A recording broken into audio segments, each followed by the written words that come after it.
The American Softball Championships continue on the campus of East Carolina. Elimination first day action now in round 2. Things get interesting here. Charlotte awaits the winner as Tulsa, the walk-off victory earlier today. And now these teams who met just this past weekend tangle again at Max R. Joyner Family Stadium. UTSA and Tulsa, top seeds advancing, with Florida Atlantic and East Carolina waiting in the wings at the host site, gearing up for a fun Thursday here in Greenville. Thanks for joining us as we close out day 1 of the American Softball Championships with Maria Travel Piece. I'm Evan Budrovich. Your classic rust versus rest matchup. Charlotte won the series a week ago, but Tulsa off the walk-off win. Can the Golden Hurricane capitalize on the momentum from their first game of the day? That's the big question. Can Charlotte stop them in their tracks? We're going to find out. Charlotte is one of the best hitters in this league, leading things off for Coach Brialt and Jenna Lord. She was the American Conference Player of the Year a season ago. Jenna Lord with a .428 batting average. And the best thing is, Evan, it's not only the high average, it's the pop for number 11 in green. She will be the catalyst of this 49ers offense. And then on the Tulsa side, we talked about her in Game 1, and she proved us to be right. It's Faith Russell, the game-winning walk-off single that scored not 1, but 2 Golden Hurricane base runners. Can this team use the momentum that Faith Russell provided in Game 1? How about that juice to get us rolling for Game 3 of the day? Second round action in the American when we come back.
Here's Coach Christy Strimple's lineup. Clara Skaggs, first team all-conference. Tremendous hitter. We noted Faith Russell. And this is a lineup that's rolling with some confidence after a nice win. Especially when you were able to walk it off in a tight game where you struggled to score early on. And Clara Skaggs at the top will try to get this Tulsa Golden Hurricane offense going.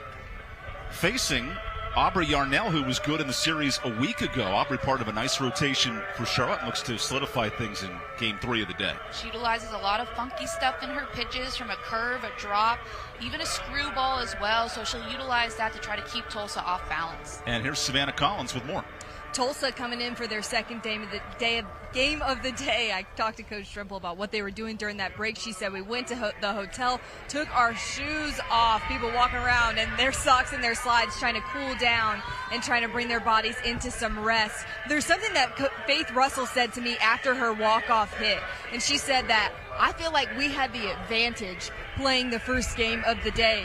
And Coach Strimple echoed that when I talked to her pregame. She said, yeah, we felt like having that first game of the day, we didn't want to be sitting around. We were exactly where we wanted to be to start off this tournament. So they picked up that first dub. They feel warmed up and ready to go after that win over UAB to keep dancing in this tournament. Those are the vibes we need through a long day of tournament action. Put on the slides, play some music, and have a blast. When Savannah said they got to take their shoes off, I said, yes, absolutely. Get those metal cleats off my feet as fast as I can. Let those puppies breathe as Clara Skaggs gets things started. Clara earlier today posted a hit and scored the game-winning run, part of that 7th-inning rally for Tulsa. And in this game, Skaggs moves up to the 1 spot, so Coach Strimple wants to put her best hitters 1-2 with Russell and Skaggs back-to-back. I think it's a good idea here for Chrissy Strimple because you want those top hitters to see the most at-bats out of anyone in your lineup. And so you move Clara Skaggs to 1, Faith Russell, who has the hot hand right now, into that 2-hole. That's the challenge for redshirt sophomore Aubrey Yarnall, who misses on 4 pitches, so a quick start for Skaggs. And there's Christy, who hit 10 home runs as a senior at Tulsa. Tulsa grad, 7 years as the assistant, now 7 years as the head coach as well. And Christy's program is playing some good ball this week. They're trying to build on what they did in Game 1, and you can see the confidence even in that first at-bat from Clara Skaggs, trying to make a run here in this American Conference tournament. That's 5 straight misses for the Charlotte starter. Yarnall was great in the regular season. This was just 3 days ago, right? Complete game win over Tulsa on Saturday, and then 2 1/3 of good relief effort on Sunday. And now to face the same team 4 straight times. Finally a strike from Yarnall. Well, one thing Courtney Briel told us coming into this tournament is one thing that her pitchers have struggled with is finding the strike zone, and that's why they've hit a bit of a skid in the middle part of the season. We saw them early on beat some ranked opponents, play some really good softball, but right now struggling to find the zone.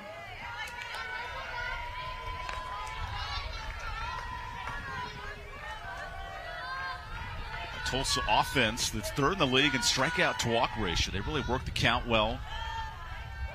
4th most total walks. They grind out at bats and made life tough for UAB in the first game. As this could be a double play. There's one. Ooh, tough throw though from Gerald at second.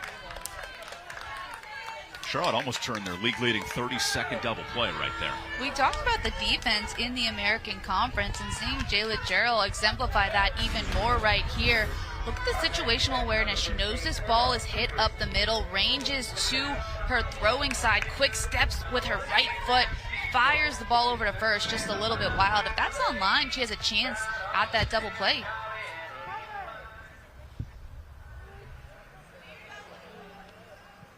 A Tulsa team that's found the ability to beat South Florida. Not many teams have said that this year in a series. East Carolina, the lone other team to win a series against the Bulls. But these teams have some work to do. Winner plays Florida Atlantic tomorrow, and then South Florida the day after. It all comes down to one pitch at a time when you're in the position that Tulsa is especially. You can't look at how many games you have to win. You have to break it down into little moments.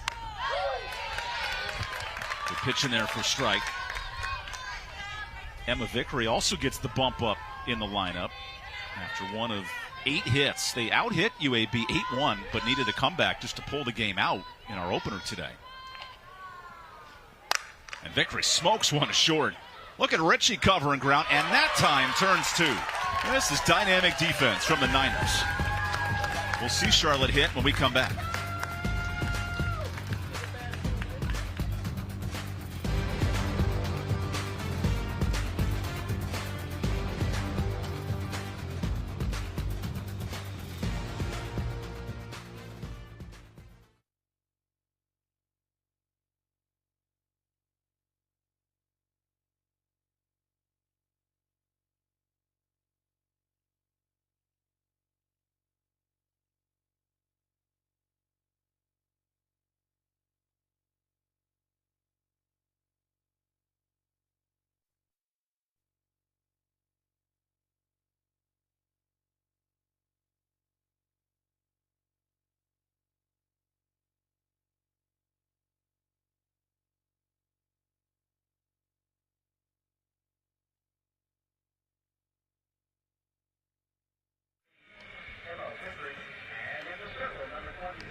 Welcome back to Greenville, North Carolina. American Conference Tournament action in this Charlotte order Comes in hitting .303 as an offense. Jenna Lord, all-conference standout. Audrey Wilson, 11 home runs. And Tegan Ritchie, the emotional leader of this attack.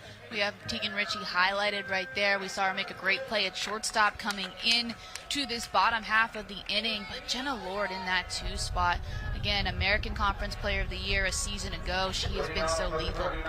Mackenzie Freeman, who this time last year led her Hackett High School out of Arkansas to a state championship. Gatorade Player of the Year in Arkansas. Really good arm at the prep level. And here she is after pitching a win over Charlotte over the weekend. She rolled a hot arm back out there today. The Niners run ruled Tulsa in Game 3, and they hit 4 home runs on that game. Yarnell earned the start, so both coaches leaning on pitchers they like. Well, as you said, Freeman having success against Charlotte this past weekend. And that success leads to a quick out with Glenn out there in center. And you know, it's not always about who is the best pitcher on your staff. It's really about who matches up well against which offense. And Kenzie Freeman having some success, she's going to generate a lot of ground balls. Ironically, I say that as she has a fly out as the first out of the inning, but her strength is hitting her spots and utilizing the defense behind her. Here's the do-it-all standout in the Charlotte order, Jenna Lord. The name is very fitting because she continues to break records in Charlotte career history. Now Lord, who led the team in hits and slugging, takes one outside.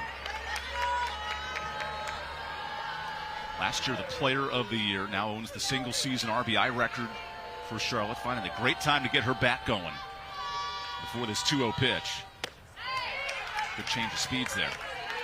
Well, Courtney Briel told us she gets a lot of attention for her hitting, but Jenna Lord's defense has really stepped it up this year. It's something that she focused on and worked on, and so Coach Briel making sure we give the credit where credit is due on that end as well, because she's become such a complete player in the batter's box and defensively as well.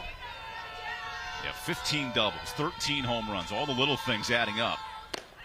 And now a walk to Lord as she gets on early. And you wonder if Mackenzie Freeman is just trying to stay away from Jenna Lord. I mean, you still have other hitters in this lineup, but don't want the big swing to beat you.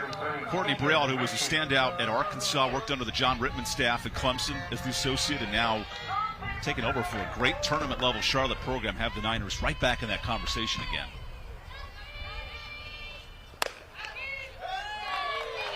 And it wasn't an easy task, because when she took over this job a year ago at Charlotte, Ashley Chastain Woodard had taken a lot of those great players from the season prior with her to South Carolina. And so Courtney Briel really having to start almost from scratch when she took over this job. To her credit, Charlotte's been the ACC kryptonite this year. Virginia Tech, Clemson, NC State, some really good outcomes. And Charlotte with a nice resume in the 60s in the RPI. A little up and down, though, in league play. 14 and 13. Now it's 2-1. And it's so interesting because when you look at some of those wins that you just rattled off, they have the capability to compete with those good teams, those ranked teams. It's just finding how to do that in conference play has been a bit of a struggle. Good news, Charlotte has won its last 2 series, beat UTSA on the road, and then hold off Tulsa in Game 3 on their senior day at home. And Tegan Ritchie, one of the standouts of that success in both tenures, now slides in. Hits one softly to short. Ray goes the easy way and gets an out of it. Between Ray and Ritchie, there are 2 really good shortstops today. Especially on that play, Presley Ray knowing that she has to get rid of that ball quickly, and I love how she stayed so low in her center of gravity to make that throw over to second. And we highlight offense a lot, but we got to give credit to some of these shortstops in the American. Can't wait to see Alex Wilkes later for South Florida, too. One of the best defenders in this league. Garcia Soto, you noted, Defensive Player of the Year. Those have to be fun votes, right? All these teams that turn immense double plays. How do you break the tiebreakers who are some of the better fielders in this league?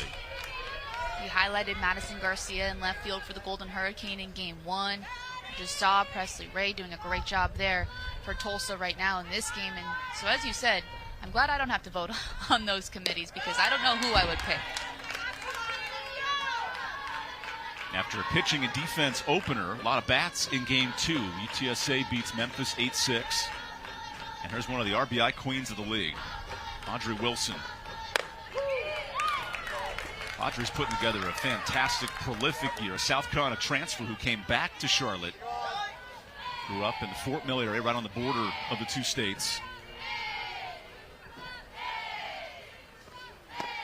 Chase is there, though, and a quick punch-out ends the inning. Mackenzie Freeman comfortable in her tournament debut. All scoreless through one.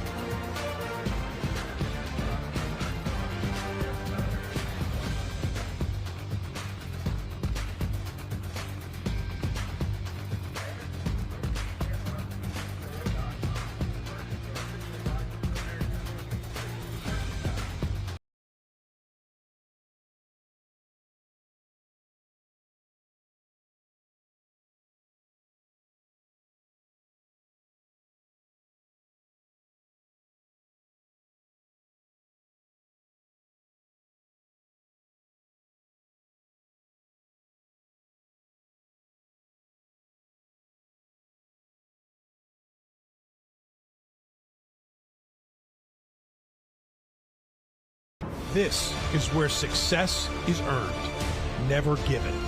Where character and grit break the status quo, and competition drives ambition.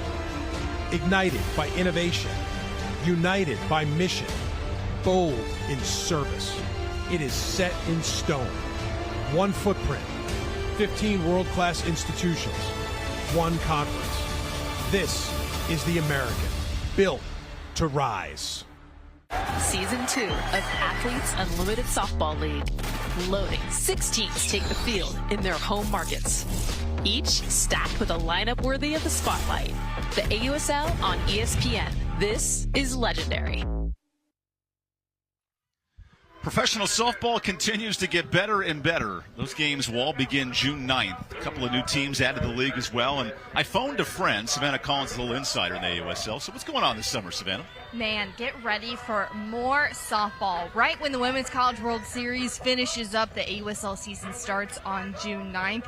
And it's going to be action-packed. I mean, if you think college softball is fun and exciting and high level, take the superstars from every team and put them on just 6 teams that are scattered across the country. It's going to be so much fun, super high level of competition, and what I think I'm most excited about is this new draftee class coming in 2026. 17 golden tickets given out over the last 2 months, and the draft was actually earlier this week. Carlin Pickens going to the Carolina Blaze, not far from here. They're going to call Durham home. Nyjah Kennedy, Maya Johnson too. So a bunch of pitchers going in those early rounds, and you know, it just doesn't have to end in tournament place, regionals, super regionals. You can keep on watching softball. Aaliyah Scarborough wanted her own ticket there, launching a home run foul. Yeah, this time of year, you see the best of today and the best of tomorrow. How about Kennedy throwing her first perfect game earlier this month? That was some fun stuff for Texas Tech. It's funny because she's accomplished so much, you just assume she already had one. Good work from the lefty here, 1 and 2.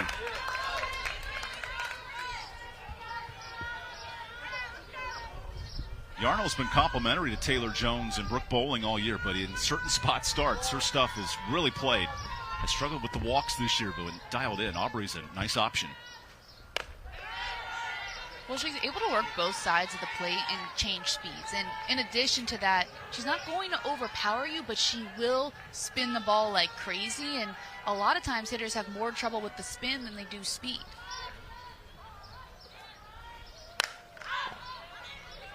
Easy pop-up for Dirks out there.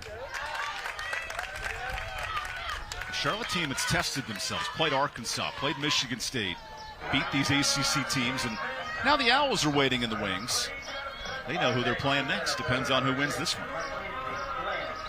It's a Florida Atlantic team that had so much success a season ago. It didn't graduate too many people, but trying to find their footing in the American a season later.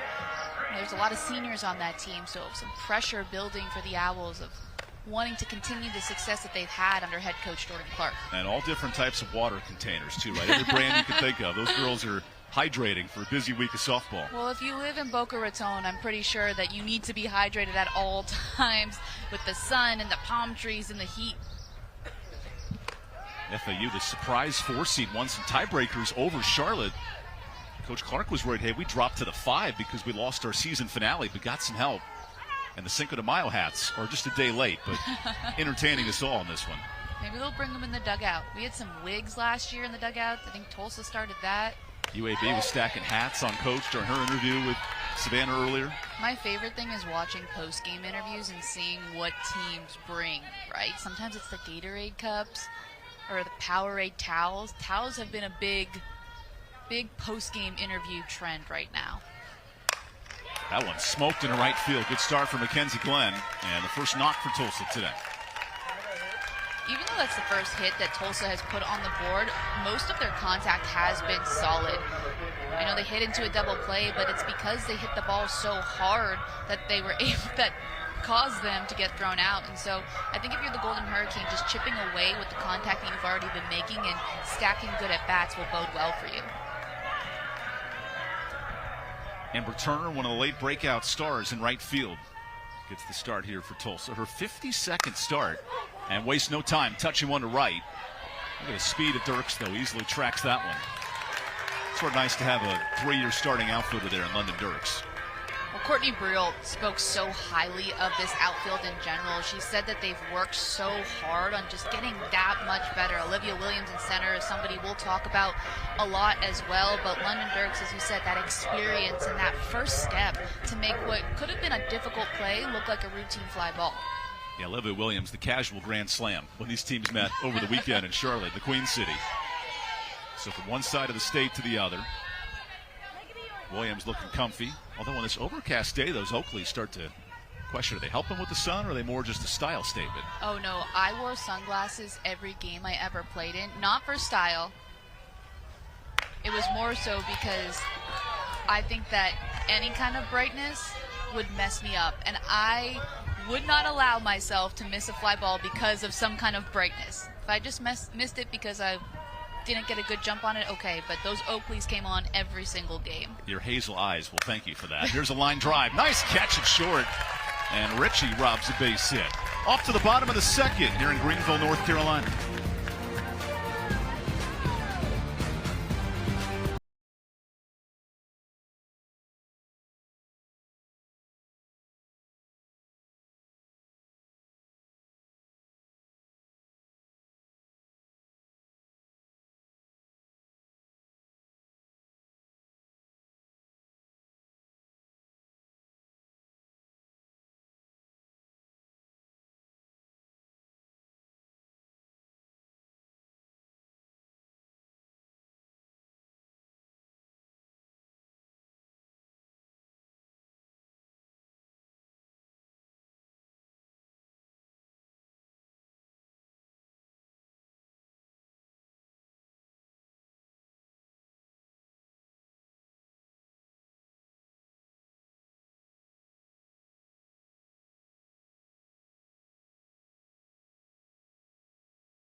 Mayhem's underway here in May, which means we've got some national picture to talk about. Texas Tech, we noted candidate earlier, one of the best teams in the country in that top seed in the upcoming Big 12 tournament. And Kendall Wells, I love hitters. She is a prolific, trying to break the all-time record. I've called a lot of games this year, Evan, but watching her in person, I just want to say the hype is real. It is absurd what she can do at the plate. Every single time she steps into the batter's box, it's a threat of a home run, and not just a home run, a bomb 50 feet plus over the fence. And so as a pitcher, there's really no holes in her swing that you can find. You just have to hope that she makes weak contact and gets herself out. And how about Nebraska surpassing UCLA as the best team in the Big Ten right now? That says a lot about the growth of what they've done in Cornhusker Nation. The Big Ten has been so much fun to watch, too, because you have the addition of the teams like UCLA, Oregon, and Washington, but Nebraska, one of those original teams, elevating the conference as well. And so I think it's so cool to look at the way that college softball has grown, because there's so many teams in all of these different conferences that are just elevating the game consistently. And even here, we're going to talk about players who are leading the country in different categories as well. And so I get excited about it. I know my friends who aren't as avid softball fans as me get maybe annoyed that I talk about it so much, but this game is growing, and when you see storylines like that, it's a big reason why. A Charlotte program that's broken into regional finals 2 of the last 5 years. Down in Durham, they were dangerous as anybody, taking Duke the year they went to Oklahoma City pitch for pitch in a region final. And Charlotte trying to regain that form with Sydney Lewis, the DP. And she starts it off at the wall.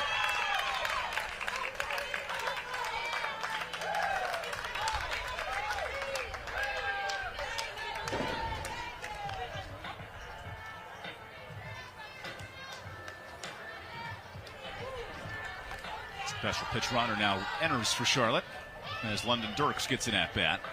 There's Agent 00, Carly Keller out of Greenwood, Indiana. I know when the NCAA allowed those numbers to come into play the last few years, guys were eating them up, guys and girls, in both baseball and softball. I love a 00. 99 and 00, you can wear those now, and it's changed the game for some of these kids. Keller scored a run in Charlotte's lone loss of the series against Tulsa.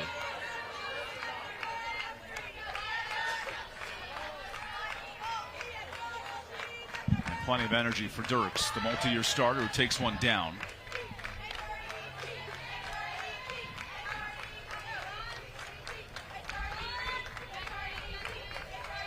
London from Mocksville, Davie County, about an hour outside of Charlotte. She's worked a lot with Coach Jake Combs, their outfield coach, and has improved her game a ton. That was all we were talking about with Coach Brielle, was that outfield development, defensive positioning, how London's grown in that side of her game. She just said that London has a crazy work ethic and motor, and so constantly able to take in the coaching that she's receiving. And London wants to challenge herself just as much as the coaches want to challenge her, and that's what makes a great player.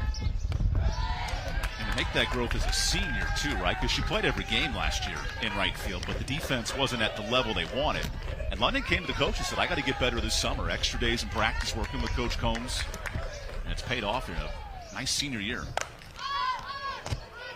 Including a loud pop-up that falls in no man's land. Thankfully for Tulsa, they had all the time in the world. There's nothing that you can really do there. Keller at first thinks that ball's going to be caught, and so it falls. She's still stuck on first base, so luckily for Tulsa, they're still able to get an out of that. I'm sure Chrissy Strimple isn't thrilled with the lack of communication there from the Golden Hurricane. Trades the runner, and Braylon O'Hearn now hits for Charlotte. Braylon played every game in left field as a freshman last year. A young roster that's added some seasoning in year 2 for Coach Brielle. But that's key, right? Just being a whole year older. That freshman year of college softball can be overwhelming for a lot of people, just adjusting to the game at this level. Yeah, tell that to Wichita State's Kinsey Woody, who won Player and Freshman of the Year this year. The first person in American Conference history to do that. So she's the anomaly. But I will say, a lot of people struggle in their freshman year. There is a swing that time, and rung out by Chelsea Ham behind the plate. O'Hearn giving her teammates a tip there, 2 away. This pitch on the outside corner from Mackenzie Freeman, a screwball that dies away. Just a check swing from O'Hearn. She knows she didn't want that pitch, but bat went around. This is how Freeman navigated the win for Tulsa on Saturday down in Charlotte. Pitch to the zone, pitch to contact, limited the walks. And Savannah the win, one of the heart and soul players over the last 3 years for Charlotte. Takes a big deep breath before her senior campaign. What could end tonight in the single elimination tournament.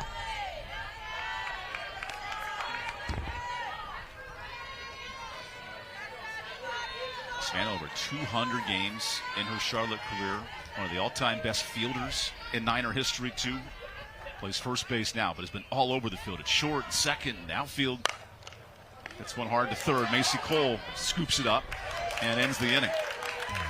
A clean second for Tulsa in the circle. All scoreless here early.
busy week and busy month. The American Baseball Championship, May 20th. It all gets rolling at Baycare Ballpark in Clearwater. Look at that gorgeous view down in Clearwater area. ESPN Plus and the championship game on ESPN News. American.org. That's where we need to call the game from. Just right on a drone shot, enjoying the view. Normally when I'm calling that championship, I'm on the field in the 90-plus degree Florida weather in the humidity. So it's a little different than that picture portrayed.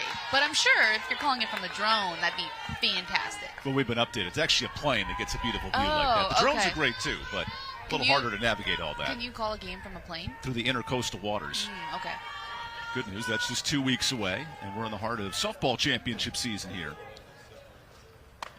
Presley Ray, the shortstop, who's been solid defensively all year. These two teams, Tulsa and Charlotte, both in the top 20 in the country in turn-in double plays. And Presley had a 2-hit game earlier today.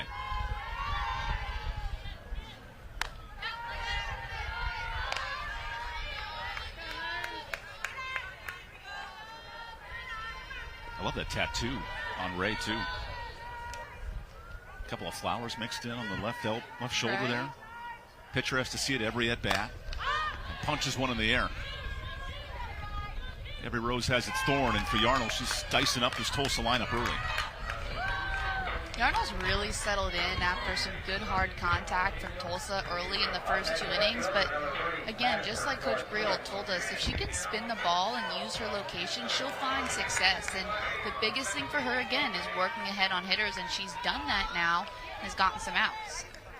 Wins in Aubrey's last 3 starts, twice at UTSA, and then beat Tulsa on May 1st. That was Friday. Which February 5th feels like forever ago when the college softball season started. Long time ago. Next year, because of the weird calendar dates, it'll be pushed back to Valentine's Day weekend when it all starts. So you can get a box of chocolates and watch a bunch of tournaments week 1. There's a soft liner. Nice scoop at second, but no chance to gun down Madison Garcia, the speedster. I think if Jayla Jarrell fields that cleanly, she's still not getting Garcia at first. This is what you want your slappers to do, right? Hit those in-betweeners that fall. Gives enough time for Garcia to get down the line.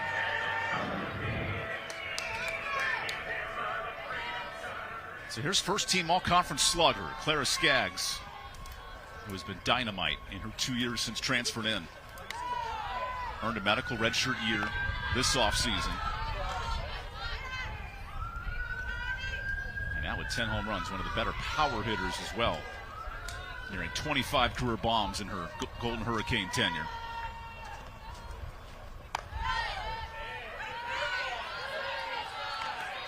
In fact, this year surpassed her coach, Christy Strimple, for most home runs in Tulsa history, now climbing into the top 10 all time.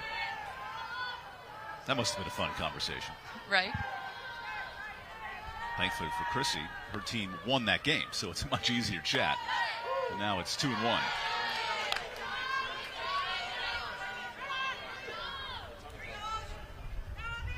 Well, she has such a unique stance, too. You'll see she utilizes that split grip with her hands, and look at how she keeps the bat a little bit off her shoulder in the back. That way she has a direct path to the ball, and she's able to generate some more of that power. If you can line that up with your lower half and utilize the whip of that bat, you're going to be able to hit the ball out of the park, and clearly it's been working for Clara Skaggs. Upped her home runs from 4 last year to 10, and you're right. A little bit extra juice now I'm eating here with Wilson making the trip. And it's interesting because not everybody can hit like that, right? That split grip, you see it in slappers a lot because it gives you more bat control. And so Clara Skaggs using that to have more bat control, but then the combination of that with the bat lower on her shoulder and farther back, that's where the power comes from. Slow roller. With the runner moving, Ritchie makes the smart play, 2 away.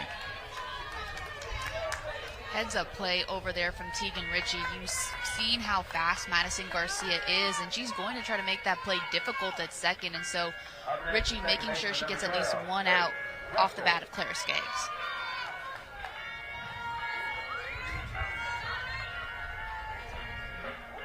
Faith Russell, the walk-off winner in the 7th inning in her earlier game today. Takes one a bit outside. Faith Russell's a player that Chrissy Strimple made sure to point out to us on our call this week that she has been playing some of her best softball. And it made us look really smart on that Game 1 broadcast. We highlight her, and then she gets the walk-off hit. But we're not that smart. It's Coach Strimple who knew what Faith was capable of.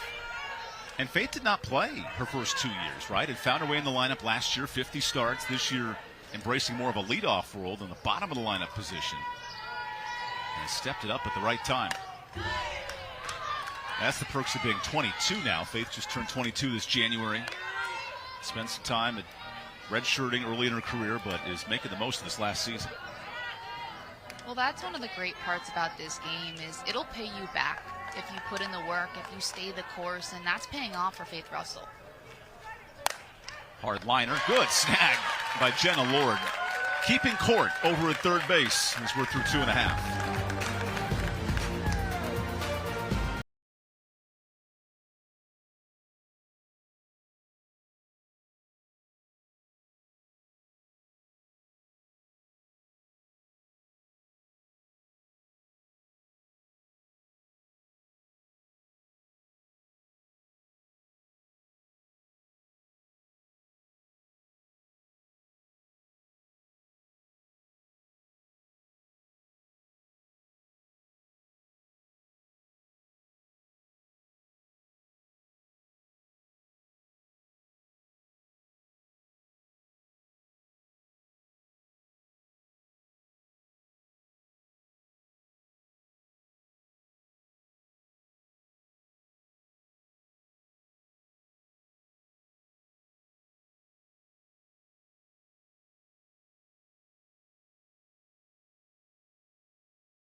Zeros on the scoreboard. Getting to talk to Coach Strimple from Tulsa. Coach, you know, this is kind of been a battle back and forth between these two teams.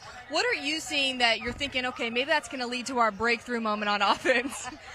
You're just trying to get good at bats. I mean, I know we've gotten into good hitters counts, and you want to continue to get into those counts and put good swings on it. We've hit some balls hard on the ground, right at some of their infielders, and so hopefully, you know, you just keep putting good barrels on the ball, and they'll find holes eventually. You told me pregame that Freeman is poised, mature. Man, has she shown it. What have you thought about the way she's spinning it today? Yeah, I thought she's done a great job. That's a good offense over there, and I mean, she knows what she needs to do to be successful, and I think she's kind of attacking that right now. Thanks, Coach. Appreciate it. Thanks. So a scoreless pitcher's duel continues.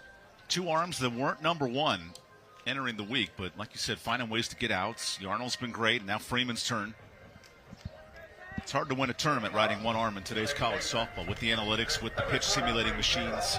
So finding different arms to get outs is important this time of year. Especially with how many pitches Mara Moore threw in that first game. You want to maybe go to a fresh arm in this scenario to try to generate some outs.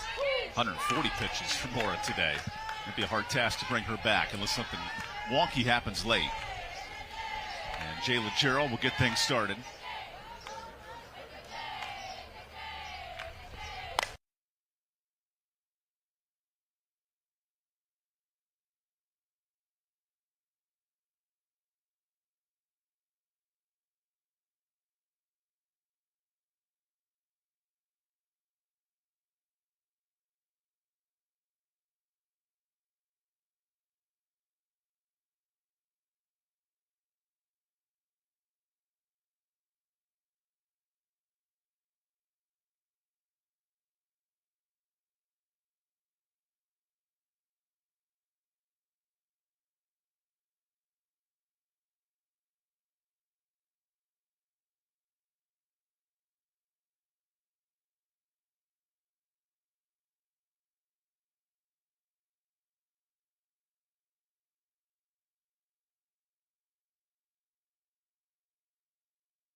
Jenna Lord strikeout.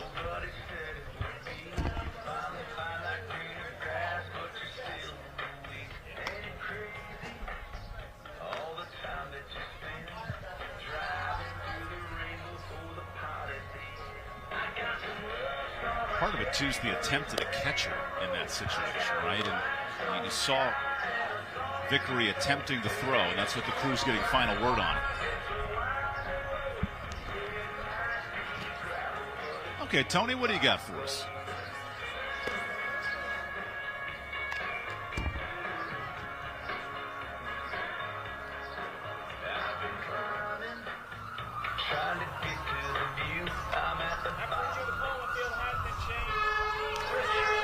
Okay, call overturned. That's officially a double play.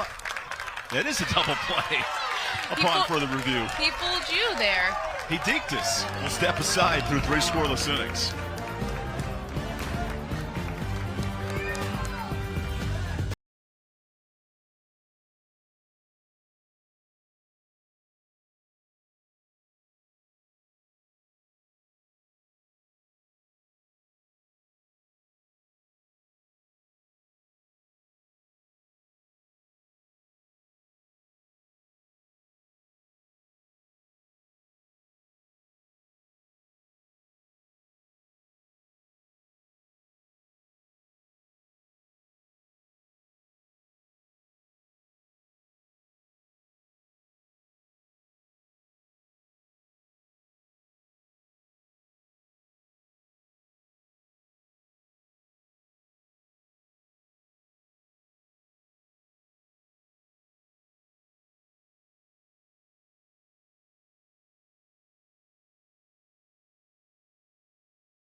All right, getting both perspectives in this rubber match so far. Coach Briault, when you're looking at your hitters right now, what adjustments are you looking for them to make in the back half of this game? Yeah, we've got to be more aggressive to pitches in the zone, leave the other stuff, but I think we're kind of on the opposite side, taking the good stuff and swinging at the bad, so we just got to flip that and get it going. Same thing to you, but this time it's Aubrey in the circle who's dealing for you guys. What's been so effective for her today? Yeah, I think she's just hitting spots, and she's going right at batters. She keeping them off balance, and just look for her to continue to do that. Thanks, Coach. Appreciate it. Appreciate it. Well, both coaches searching for offense here in a scoreless game. We enter the 4th inning. A rematch of last weekend's tournament over in Charlotte. And the Niners hit 4 home runs in that series finale to run rule Tulsa. A little different story today for Aubrey Yarnold, who's kept the Tulsa hitters in check.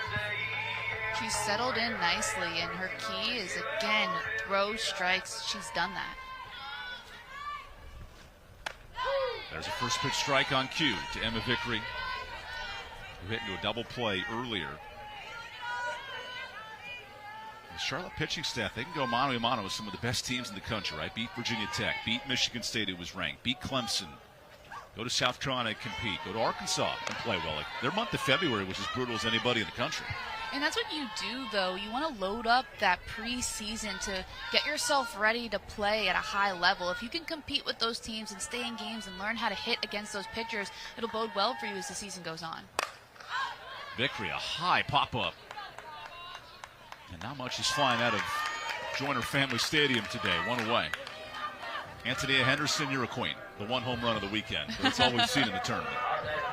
Well, if you step outside of the booth, as you and I have done just for a moment, Savannah could probably talk more about this, but there is so much wind right now blowing in all different directions. So any ball that's hit in the air has just been stopped by walls of wind. And so the hitters that have been successful are the ones that are hitting it hard in the gaps as opposed to elevating it.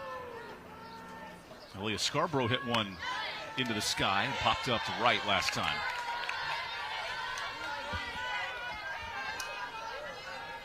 This is Aaliyah's first start in the DP role all year. He's played in a bunch of different spots, a lot of first, a little bit of outfield, but first game in that DP spot. Typically it's Dea Moses. But here's Aaliyah hitting in the cleanup spot. Big game earlier today, and now her second at bat. I love these coaches wanting to tinker and adjust late in the tournament like this. You're trying to do everything you can to win softball games, and sometimes it's playing the hot hand and moving the lineup around.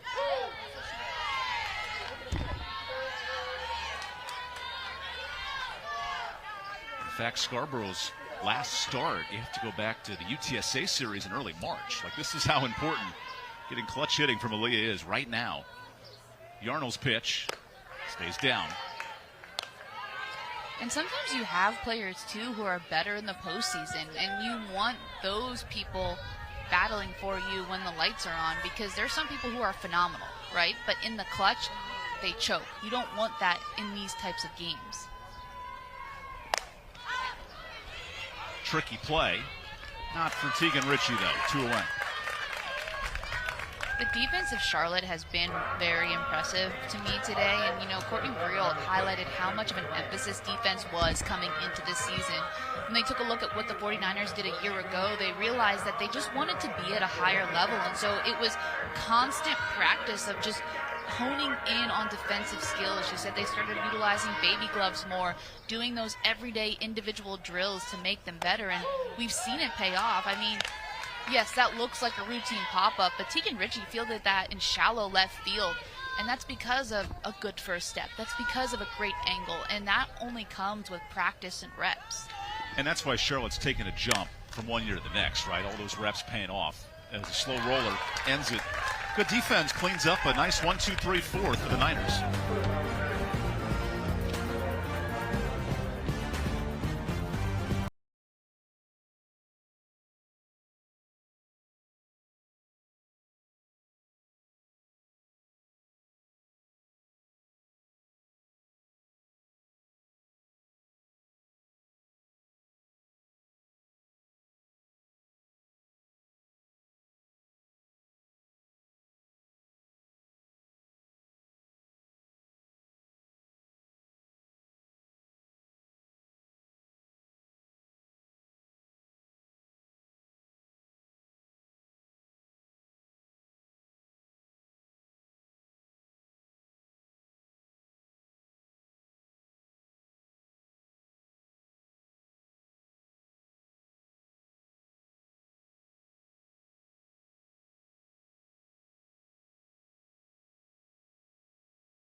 This is where success is earned, never given. Where character and grit break the status quo, and competition drives ambition. Ignited by innovation, united by mission, bold in service. It is set in stone. One footprint, 15 world-class institutions, one conference. This is the American, built to rise.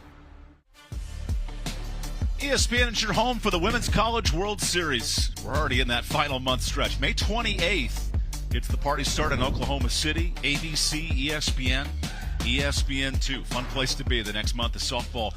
Now, as a USC alum, I have to admit this. My neighbors across the street at UCLA, 12-time national champs.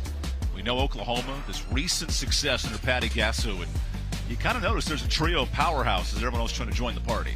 Well, that UCLA-Arizona dominance, I remember being a young softball player wanting to go to one of those schools, that old Pac-12. So good. R.I.P. the Pac-12. But they'll be back in no time here with Texas State and some others joining. There's a ground ball out to begin the inning.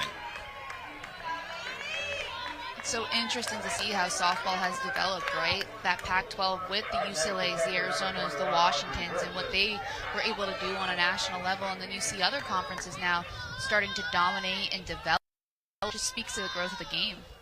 You have young programs like Clemson and Duke in this neck of the woods that have become regional and super regional teams year in and year out.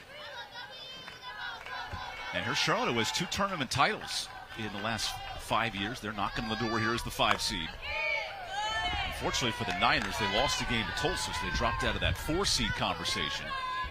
But that race between 6 through 3 came down to the final weekend.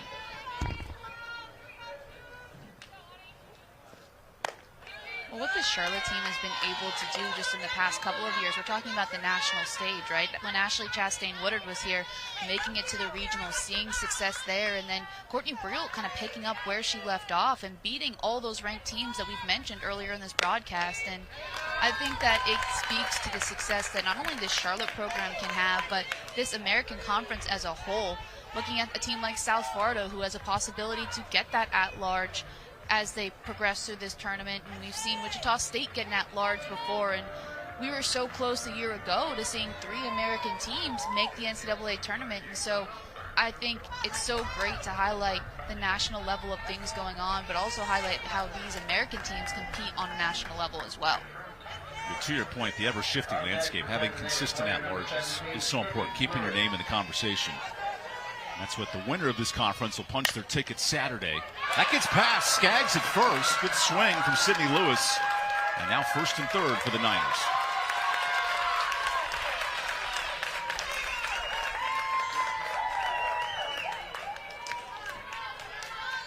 Sydney Lewis was very aggressive in this at-bat. Mackenzie Freeman came with a pitch on the inside corner, and Lewis gets her hands to it. You'll see on this replay right here, pulls that pitch, and over at first, Clara Skaggs unable to handle that ball.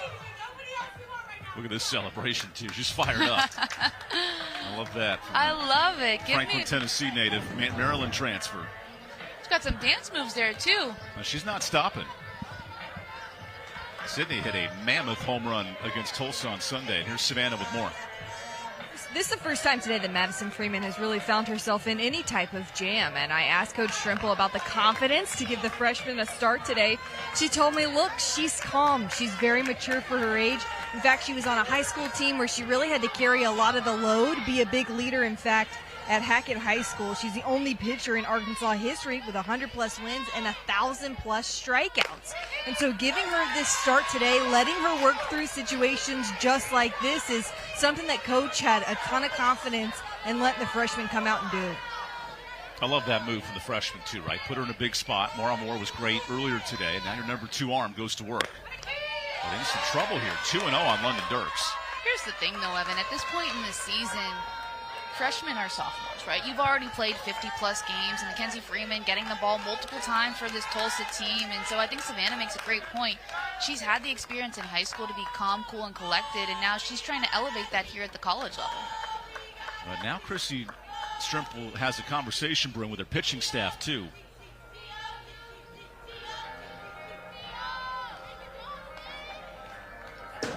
It's a full-on conversation here. Chrissy Strimple taking the infield, pitchers and catchers talking as well. And so I think what this discussion is most likely about is what you're going to do with first and third, right? You have one out. Sydney Lewis is on first base. Does she go? You don't know, but how are you going to attack it based on the situation? It's also a discussion about what are we doing if we get the ball, right? Where are we going to position ourselves in the infield? You don't want to come too far in this instance, right? And that was Coach Dreswick, who was a former pitcher at Boston College herself, working with the young Armin Freeman. Exactly. So you split it up between each coach is talking to infield and then pitcher-catcher. Trying to find what you're going to do in this situation, and the infield is in to pay attention to Audrey Wilson on third base. Coach Dreswick, who won an Italian national title in 2019, post-career at BC. I love those stories, going overseas, making things happen. Top 10 in Boston College career strikeouts. And now guiding the staff with Coach Strimple, who we noted was a great power hitter back in her Tulsa days. Here's Dirksen, a 3-0. Earns a strike there, which half this crowd disagrees with, and half the crowd smiles and moves on. And we're right down the middle. We just say that it was called a strike, and we move on. It's not slowing down the Sellies from the Charlotte dugout. Scoreless game in the 4th. Just foul.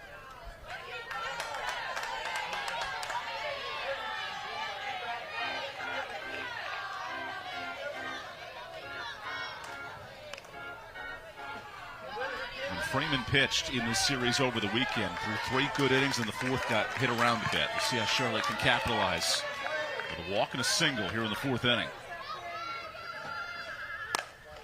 Another rope foul ball. Well, it's that second time through the lineup, and we've said so much about adjustments in this game. And the second time you're seeing a pitcher, how do you make a fix from what you did in at-bat 1 to at-bat 2? Dirks again. Lays off and the bases are loaded. And it doesn't have to be anything spectacular. It just needs to be good at bats, and that adds pressure. It adds base runners. And Charlotte manufacturing with just some hard-hit ground balls. We talked about how hard it is to elevate on a day like today with so much wind. The 49ers adjusting to that, hitting the ball hard on the ground and making things happen. So two-year starter Braylon O'Hearn in a bases-loaded spot.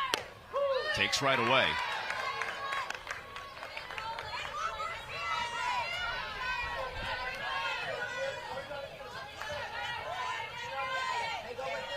This is Charlotte's first at-bat with runners in scoring position. Put in play. Nice effort to get the first out. Skaggs does her part. 2 away. Good heads-up play from Clara Skaggs. That's why the infield's pulled in, especially with a chopper like that. Able to take that hop away on this ball, picks it up, throws it to her catcher, and Emma Vickery. It's a big out for the Golden Hurricane. Team captain's fan in the win with a nice spot. She's been a part of this transition, too, from new staff to old staff. And sliding in. 2 regional appearances, Sav putting in the at-bats and the work here. Watching a strike. Courtney Briold saying she's such a team player. She'll tell coach, look, whatever you need me to do, I'll do it. And has been such a staple in this Charlotte lineup. Now watches another close one, so it's 2-1.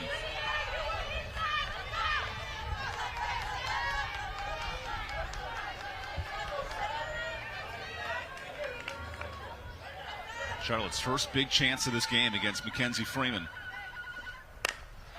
Ground ball. Cole with a nice bounce. And look at Freeman dancing in and out of trouble. 4 scoreless innings in this second round action.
Best time of the year. Softball championships and graduation weekend here on the campus of East Carolina. Busy week on tap with graduation Saturday at the football stadium, and we got a pitcher's duel here as we get started in the 5th inning. Plenty of grad seniors closing out their careers this week, both for Charlotte and Tulsa. And now the Golden Hurricane will slide in. They have 5 seniors set to graduate next week. Finals are underway right now on Tulsa's campus. And Amber Turner, one of the young stars, takes ball 1. You always want a good mix of those upperclassmen and freshmen to help each other, right? The upperclassmen teaching the younger players, how does this work? And the younger players reminding the upperclassmen, hey, let's bring some joy to this game. Take some of that pressure off yourself. Amber Turner, a big swing, but not deep enough. Be a hard day to hit a home run here at Joyner Family Stadium. 1 away. Amber Turner just a little bit underneath that pitch, but still getting a lot of pop on it. But to your point, Evan, the way that this ballpark has been playing all day long, to elevate one out of here, it's incredibly difficult. I love the efficiency of Aubrey Arnold, too. Pounding the zone. 4 1/3, quality work. lot of first pitch strikes from Aubrey Yarnall. Again, pitching better as of late, and we saw her earlier in the season do exactly this, and that's why Charlotte saw early success, and so she can do that. You see that right there, 7 first pitch strikes. More balls in play off Macy Cole's bat, and there's a second out. Don't sleep on the arm strength of Tegan Ritchie over there. She's so smooth. I mean, that ball was fielded on the grass, and Tegan Ritchie just making the play look easy and firing a strike over to first base. You know you're a baller when you got a mouth guard at short. Right? She is ready for anything over there. She said, I'm not going to let any bad hop stop me, and if it does, it's not going to knock out my teeth. I actually broke a tooth playing baseball with a ground ball. Yeah? Back in my JUCO days, but that's a story for another day. I broke a nose. Oh, man. Yeah. Hey, it looks great now. Thank you, thank you. I say I got a free nose job from Fordham University. They had to go in and fix all that up because my nose was on the other side of my face. Mouth guard looks good for Ritchie. Presley Ray hits with 2 outs in the 5th.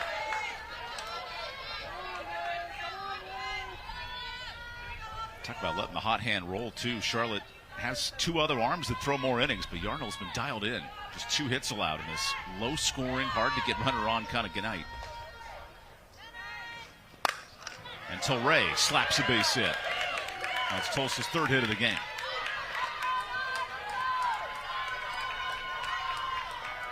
I love how quick Presley Ray got her hands to this ball. It was on the inside corner, a curveball from Yarnall, and just turning on it, driving it exactly where it was pitched.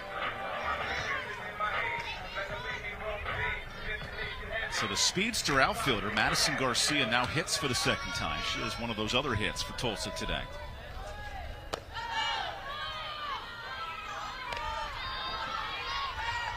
I like this punch of Presley Ray and Madison Garcia in the bottom part of the order because they have so much speed, and then they get on base, they turn it over for somebody like a Clara Skaggs who has the power. Garcia, the pop-up. Tegan Ritchie in cruise control over at short. Time to stretch on the bottom of the 5th. All scoreless here early.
A week full of dancing here in the American Conference Tournament.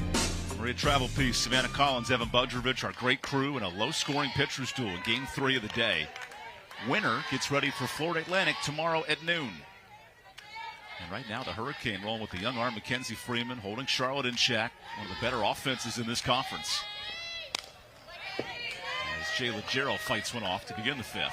It's interesting because I think you'll see more pitchers duels in conference tournaments because of the extra pressure and the extra jitters, right? And so all season long we see so much offense and power and pop. And again, today there is a little extra wind, but everything means so much more and is more dialed in defensively from both pitchers and fielders.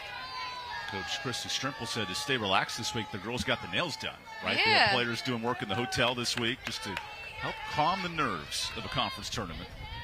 And a walk-off win for Tulsa just to get to this point. Now it's 2-2. And some of that stuff is so important because at this point of the year, you're as good as you're going to be. Here's this pitch from Mackenzie Freeman. The changeup, a little bit of curve spin to get the swing and the miss from Jayla Jarrell. Macy Cole's been a busy camper over there at third, one away. How smooth is Macy Cole over at third, handling those short hops. There's been some lasers down the third baseline as well, just scooping and eating everything up and keeping Tulsa in this game because of it.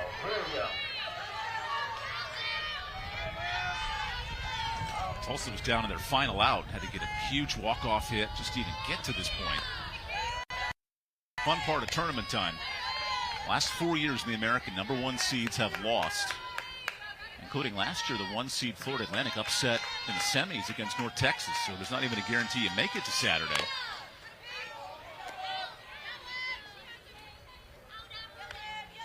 So much parity in the past couple of years in this league, and then also so much parity throughout the regular season. And you know, you talk about this Tulsa team and having to be gritty, especially today, but they were gritty against South Florida at a time when South Florida was playing some of their best softball. Slow roller to Ray.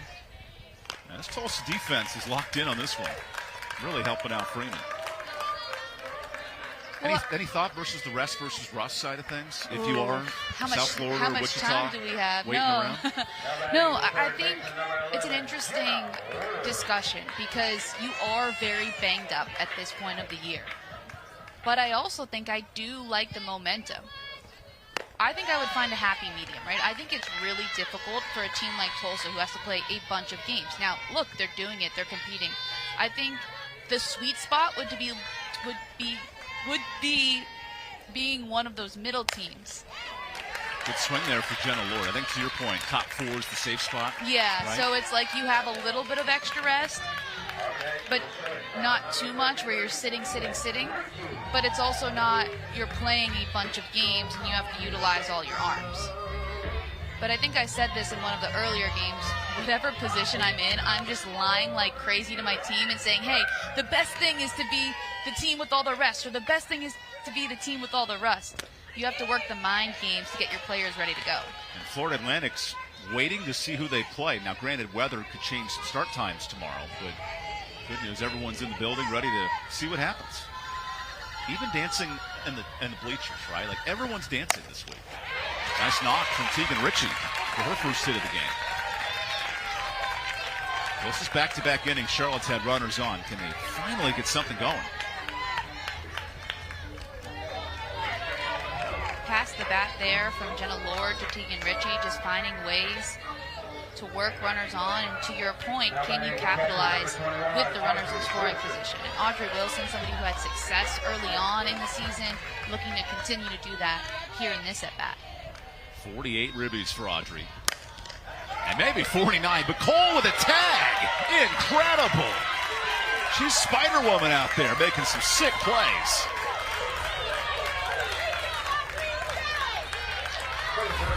Macy Cole has been so good for the Golden Hurricane at third base. The dive, the awareness, the tag, still no score in Greenville.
Greenville, North Carolina, the host of the American Conference Tournament.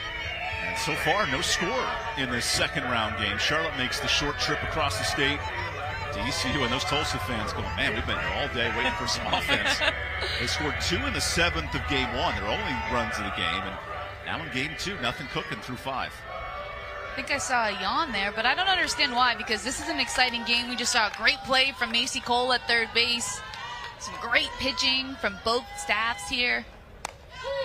And now a first-team all-conference bat, and Clara Skaggs goes to work. You got to tell that fan to wake up. I might go down there and do it myself. We have enough time on these days. Game coming up later tonight. UTSA and North Texas to close out the day 1 shenanigans. And Skaggs hits one well to left center. That's got some legs on it, and one hops the wall. Good starting for Tulsa here in the 6th.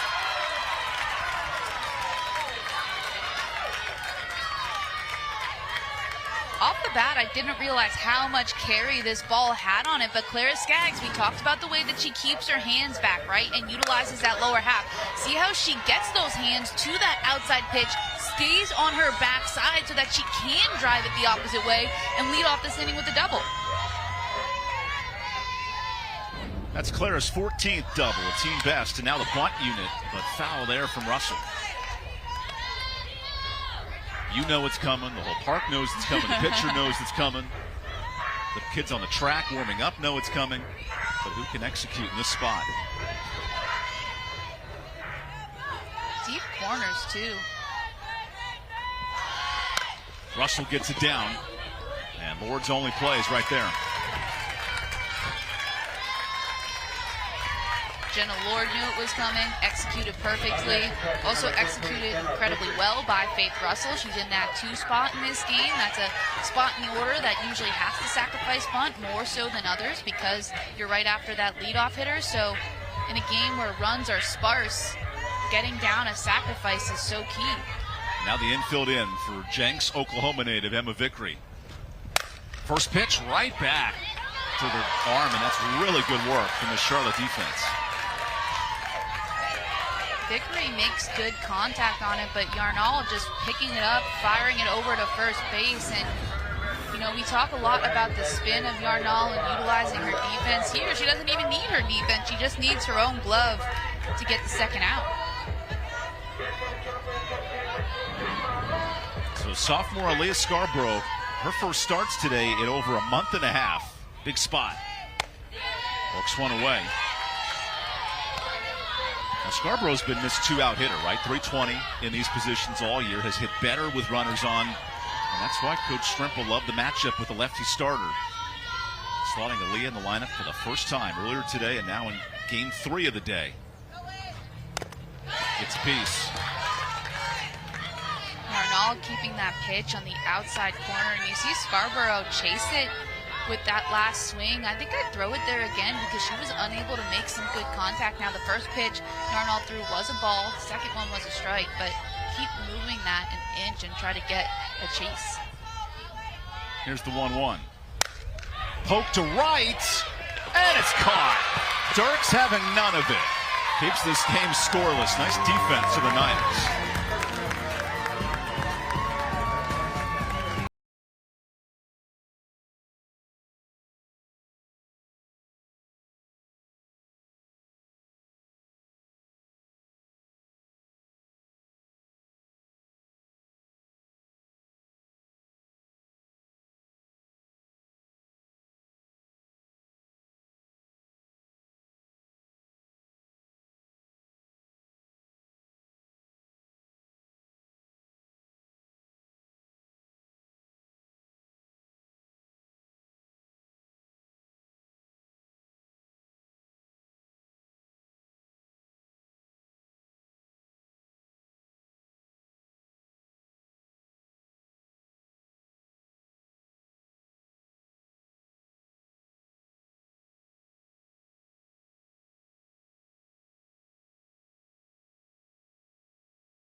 Sunday. Election Sunday. Election Sunday. 64 teams that want to get to Oklahoma City. Everyone in the country wants to hear their name be called. I feel like it's just the beginning of a new season. Join us this Sunday for the NCAA Softball Championship Selection Special. Capital One hosting it. 7 Eastern on ESPN2, and then at 8 o'clock, the Selection Live Special. Road to Oklahoma City begins Friday, May 15th. It's a fun time of year. Softball regionals all the way to the World Series. And here in the American, the top 2 seeds, South Florida and Wichita State, right in that bubble conversation. Others trying to crash the party. Got a scoreless game in the 6th with the winner of this game facing last year's regional club in Florida Atlantic tomorrow. It's the greatest time of year, Evan, and I'm going to sing that from the rooftops. We have so much fun at this tournament and then the NCAA tournament. Constant softball for the next month. I mean, who doesn't want that? Certainly Sydney Lewis, who's been pumping her fist after every hit. She's been riled up, hit a huge home run to close out her Charlotte career over the weekend. But right now, hits are hard to come by. Niners have left 7 on, including the last 2 innings. Couple of big chances. Now a walk, more celebration for Miss Lewis. You need to celebrate anytime you get on base in a game like this. 4 hits apiece for each team, so very hard to come by. Taking a walk and getting base runners is so key. Now, my big thing is I want to see which team makes the adjustments at the plate. Both pitchers are spinning locations. Nobody is blowing it by either team, right? So utilizing defense has worked for both. Who's going to overcome that and find pitches that they can square up? There was the freshman Chloe Aldridge who came in a run out of Friendswood, Texas. Seems like a friendly place. And now London Dirks, who just robbed a run defensively, gets ready to hit. You can't be a jerk from Friendswood, Texas. Right? Never been, but I trust the good folks out there. I'm sure they're very friendly. I like what you're putting down there, Maria. Listen, we gotta have some fun with this, you know. It's a great game. There's excitement. Sydney Lewis is excited. North Texas has just joined the building because they're playing next. Florida Atlantic's hanging out because they're playing tomorrow. Half the conference is still here. Is that a foul ball or hit by pitch? Oh, it is a hit by pitch. So Dirks is on. I think Kristen Scrimple might have something to say about that, or at least get some clarification. Now here's the pitch. London Dirks squares around. Looks like it gets her on her wrist. And there is a pullback at the bat, so there's no attempt here. Yeah, that got her on the way back. I think that's the right call. They did appeal to first and no swing, so that would thus be the hit by pitch.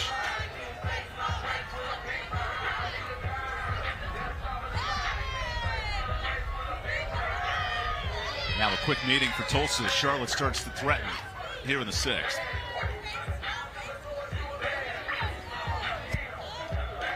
Interested to see, does Courtney Brialt go back to the sacrifice bunt here with O'Hearn coming to the plate? If it's me, I'm doing it because, again, nobody has scored yet in this game. There's only 4 hits for this 49ers offense.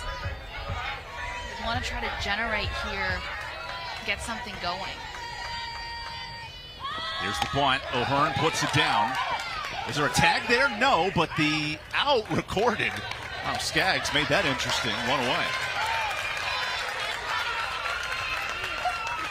Do your job, and Braylon O'Hearn does exactly that. The sacrifice bunt moves both runners up 60 feet, and again, squares early, gets it on the barrel, drags it down first base. You love to see nice execution like that. Here's Wynn, the squeeze bunt, but foul. Do you contemplate a 5-woman infield here if you're Tulsa? It's interesting. I think about it, right? I think for me, if I'm doing that, I think I am then walking a runner to get a force at any base and then bringing that 5th infielder in. I think I'm trying here to get the out, right? Well, here's the senior Nguyen taking strike 2. I think you make a great point, though, especially because Tulsa is the visitor in this game. You do have more options to try to walk that runner, right, and then bring that 5th infielder in. I think now, though, with 2 strikes, right, you're going to pitch to win and see if you can get her out. I love conversations like this. Team emotional leader and Spann Nguyen and Courtney Brialt who was a big part of this transition from the previous staff, keeping Wynn at Charlotte, part of conference championship teams in years past. And Brielle noting how much Savannah loves the game. Well, this is about as good as it gets. Chance to put her club in front in the second round of the tournament against the true freshman, Mackenzie Freeman, who's 0-2. Is put in play. Just foul. Oh, this place would have gone nuts. You saw fans with the exasperated sighs. Savannah Wynn just a little bit out in front of this pitch. It hooks foul at the last second. Whew. If you're Tulsa fans, you're taking a deep breath after that one. Get the EMTs ready. This place is all different levels. So another 0-2. Nice take. Mara Moore, the ace of Tulsa, threw the complete game earlier today. So Mackenzie Freeman slides in this unexpected role, but has been good. Just Mackenzie's 8th start of the year. And the deep contact left center. That is caught. Now that the runners all tag as Charlotte comes in to score. And for now, safe at third, so it's 1-0. I imagine Tulsa will challenge this on a great catch from Glenn. Oh my, Mackenzie Glenn. Challenging if she left early at third base, and now this is being discussed. Talk about a game of one play that can flip this whole tournament.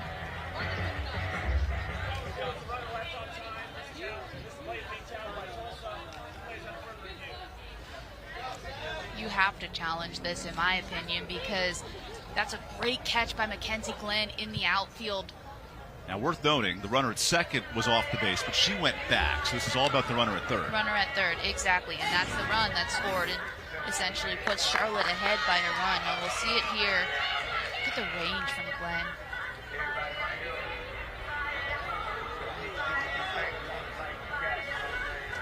Based on that angle, it looks clean, but it's hard to piece it all together sometimes. Hard, right? And Tulsa was confused because the runner at second was out in no man's land, right? So you think, okay, one's leaving, does the other one leave?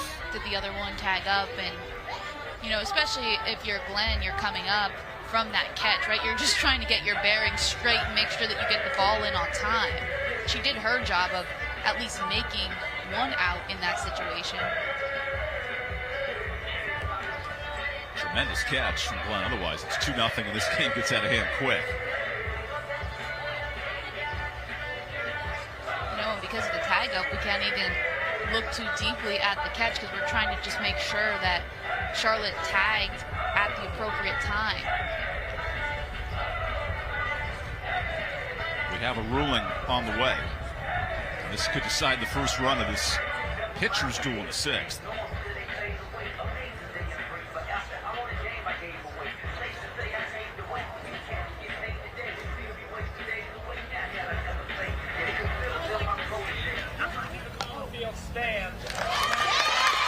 So the run counts, and a clutch piece of hitting there from Sven in the win.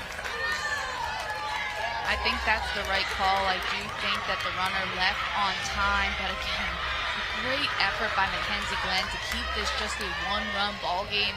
Tulsa has 3 outs to play with in the top of the 7th, and so yes, you'd like it to be a 0-0 ball game, but you can keep it to 1 as opposed to more. You give yourself a better shot to come back in the top half of the next inning.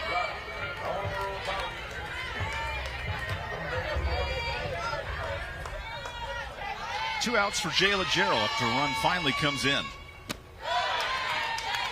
Worth noting, Glenn will lead off the 7th, right? You make the great catch, chance to extend your season at the plate.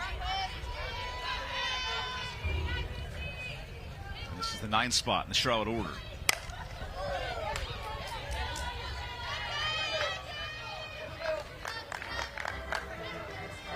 Charlotte, you'd love to tack on 1 or 2 more runs here. 2 outs, runner in scoring position. You have some speed on second.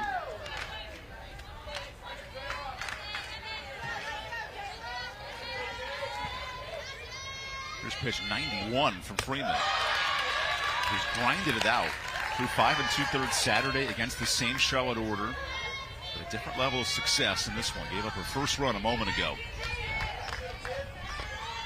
She works in a 2-1 hole. Gets a swing and miss.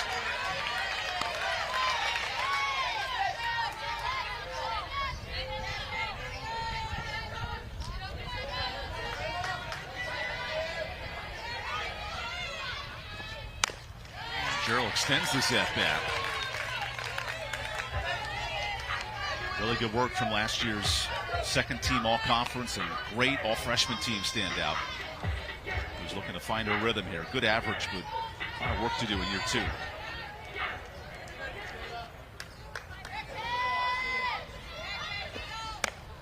Gets a poke. Off Cole's mitt. That's a tough play, and everyone's safe.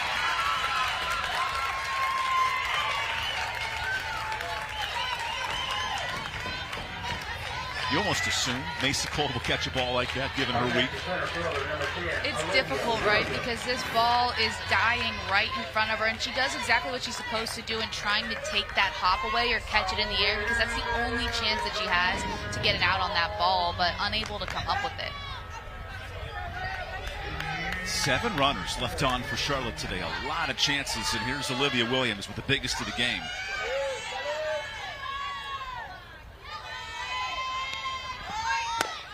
Runner breaks. Tough throw, and everyone's safe. Safe there, too. Look at the speed of Charlotte playing a factor.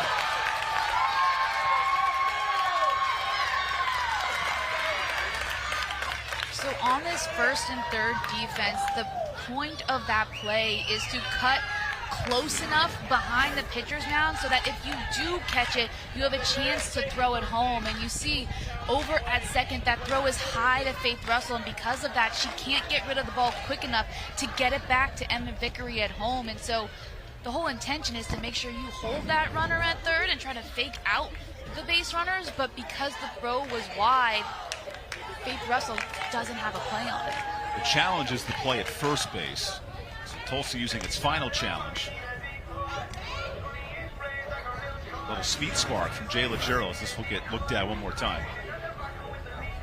So Russell knows she doesn't have the runner at home, throws over to first.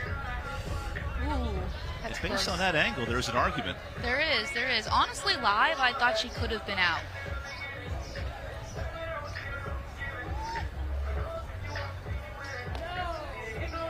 Does she get the hand in there is the question.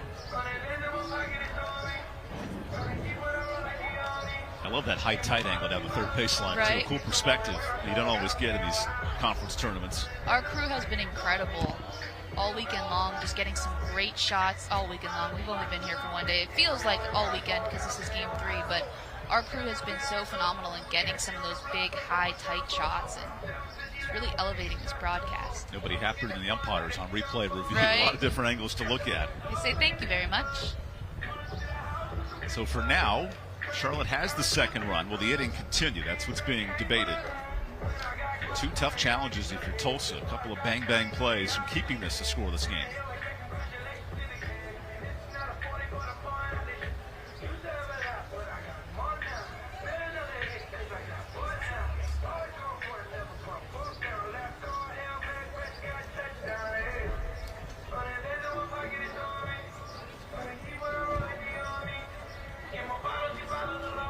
More angles being considered. That's what's stretching out this challenge with our lead official, Tony Williams. And it's so close, too, so you have to assume they're taking every look they possibly can. What do you got for us, Tony?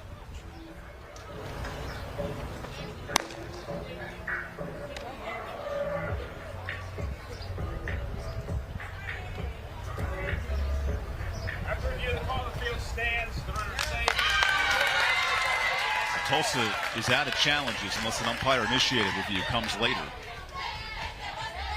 But if you're Christy Strimple, I understand utilizing, especially that first challenge.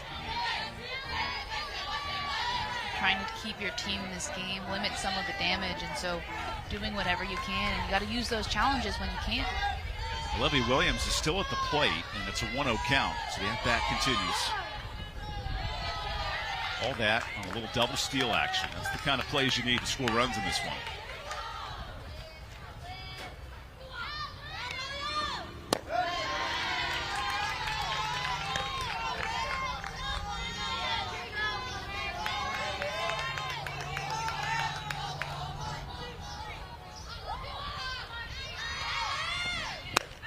strike. Tulsa had a 3-year stretch of invincibility in the American a decade ago. And here's Charlotte, who's won 2 titles of their own and now trying to regain championship form. Runner breaks and goes back. All the confusion caused by the Charlotte dugout. I'm sure Savannah could tell us more about this, but that loudness and the energy down there in that dugout, it's like they're having a good time.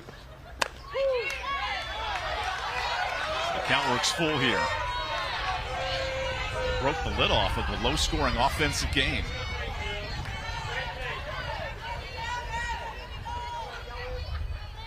They let the Sharks out of the cage, it looks like. And a walk extends the inning. And if you're Charlotte, you don't want to leave anything to chance, right? You scored 2 runs, you're 3 outs away from advancing in this tournament, but we've seen Tulsa come back already today, so you don't want to make the lead any smaller. You want to add to your total here in this inning. Brindley Maples begins to warm up. And this might be the end of the line for the freshman. There's Brindley, the number 2 starter all year long behind Mara Moore.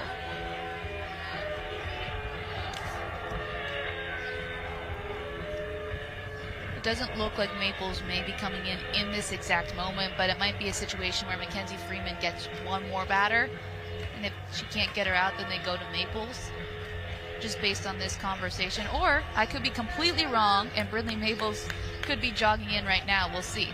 Well, Coach Dresswick, the ball's in your court, and here comes. Brindley is heading into the dugout. So we've each gotten faked out in this moment.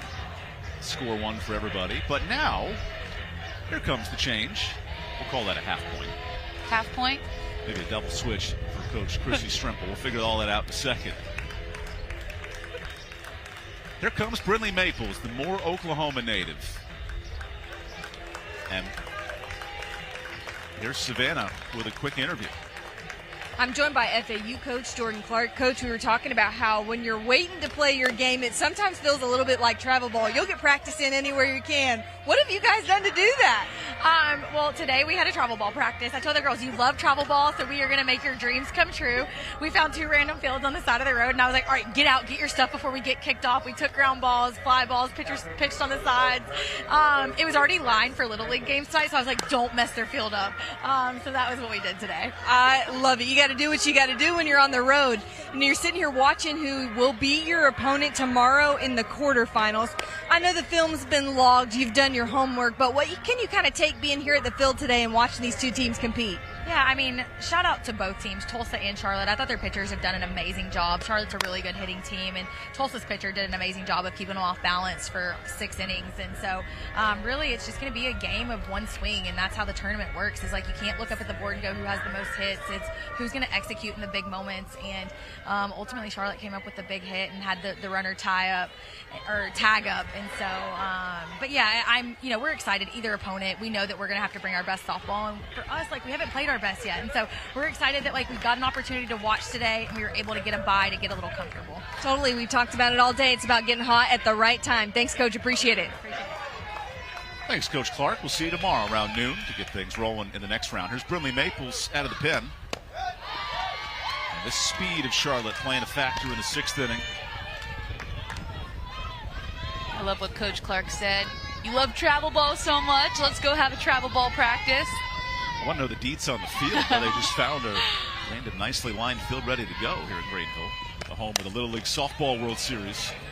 And a pop-up here ends the 7th. Good work from Maples. Tulsa down to its final 3 outs.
low-scoring game until the bottom of the 6th inning. Charlotte with a go-ahead sac fly, and now Aubrey Arnold, who's been great all day long, 3 outs from advancing Charlotte in this tournament. She's been so effective, has kept Tulsa off the board, allowed just 4 hits through 6 innings. Now, can she shut the door on the Golden Hurricane here in the 7th? Arnold, the UT Arlington transfer, has been great the last 2 years in some limited roles, but gets a huge opportunity in pursuit of her 4th complete game. But some work to do early. And Mackenzie Glenn takes one down. Her catch in center was a fantastic play, but Charlotte scored on the sac fly. That's the difference on the board today.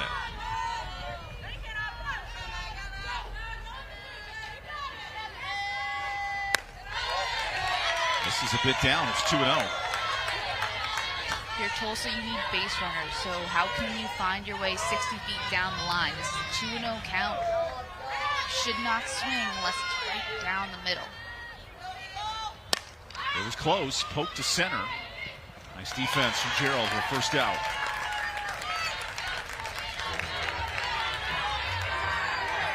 And this is where all those conversations and improving your defense for Charlotte are really playing a factor. They brought up a couple of hits today and held Tulsa scoreless. One of the hardest plays to make in softball are those in-between pop-ups between the outfield and the middle infield because of communication, because of range, and Charlotte's handled them so well.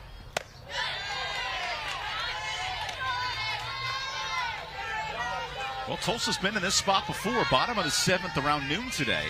Scored 2 against UAB to advance. Now they need some help with 1 out in this final frame. And Turner fights a 1-1 count.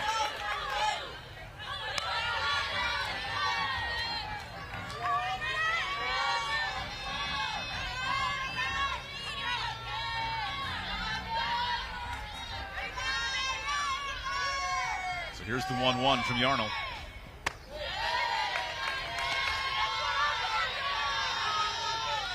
See Tulsa being patient in these at-bats. Again, Mackenzie Glenn took a good hack at that, but just got underneath it. Line to right center. And Dirks is all over. Yarnell last year transferred into Charlotte. Her first career complete game was at home against Tulsa. This past weekend, earned a win in a huge series finale, and here she is 1 out from a complete game. Matchups are so important, especially this time of year. She's done a good job against this offense and continuing that in the postseason.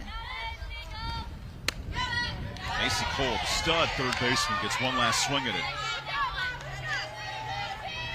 Her defense has been stellar today, but now needs the bat to come to play to keep Tulsa's year alive. The 6th-year senior.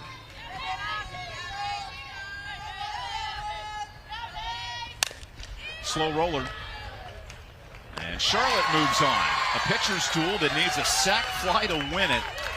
How about these Niners showing they're not just a hitting club, they can play some pitching and defense too. The defense is what impressed me the most from Charlotte today. There were so many plays, Evan, that to the average viewer look, oh, that was easy. But it's not. It's all those reps that Courtney Brill has worked with her team to make them so effective to help Aubrey Arnold complete that game. So Charlotte moves right along. All the top seeds have advanced so far in this American tournament. And 2 teams that just shook hands on Saturday, matching up for the final time to do it again here in tournament action. And Tulsa, some great resolve today, beating UAB, but not enough to slow down the Niners, who now get ready for Florida Atlantic tomorrow. Tulsa did everything that they could, right? I mean, Mackenzie Freeman looked so good in the circle for most of that game and had some good at-bats, but Charlotte just finding a way to squeak out a win. 49er faithful, they know they got a busy week on tap. Right back here tomorrow at noon. But first, of course, Savannah's going to put that sticker on. This veteran senior drove in the game-winning run.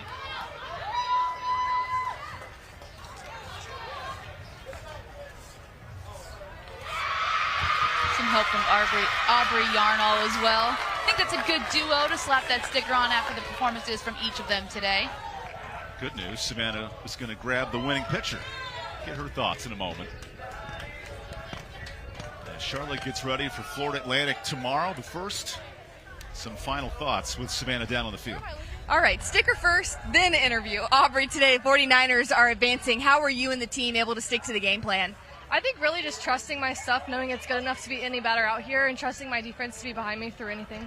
I got to admit, throwing a complete game shutout, don't have to have a single strikeout. What does that say about the defense behind you and the confidence that they can give you to go at these hitters? Yeah, I just know that any pitch that they do hit, they're going to be behind me and get the ball. So, yeah.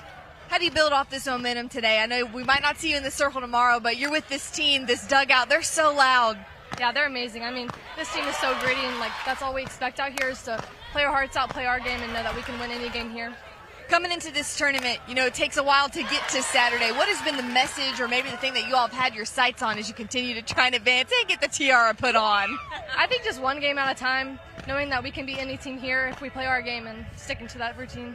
Congrats on a great win. Enjoy it. Thanks, Aubrey. Thank you. Princess Aubrey gets the job done with a CG, her first of the year. That's impressive. So top seeds move along. Charlotte, who tied with Florida Atlantic in the regular season. I love those matchups. They get to revamp it, and then the host site waits for tonight's winner between UTSA and North Texas. It's a fun bracket, Evan, and the stakes are getting higher and higher. We have one more game here today. I cannot wait. She's just a girl, and she's on fire. Good hit for Audrey Yarno late, talking to Savannah to wrap things up. 3 games in, all the top seeds moving on, but a stressful pitcher's duel with this one. For Maria Tribal-P, Savannah Collins, Evan Budrovich, this is a presentation of ESPN. The American Championships continue tonight. We'll see it from Greenville coming up later.